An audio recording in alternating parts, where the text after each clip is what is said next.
Hey guys, John, Vapor Hunting Technologies here today, working with some transmission gears. This is a before shot. Here's an after shot.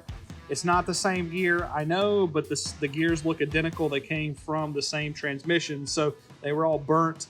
They were all scored, heavily damaged, some of them.